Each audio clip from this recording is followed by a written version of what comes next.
તીર્થભાઈ સરસ મજાનો ગુલાબ કરી દો. રામ રામ ને સીતારામ. તમારે અભિનય ગીત કરવું છે એમ ને? ચાલો કરો.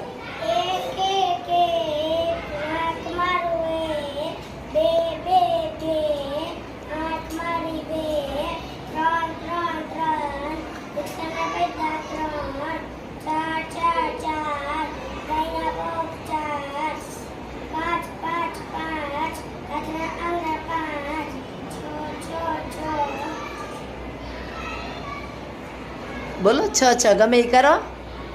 છ છ છ 5 ને 1 6.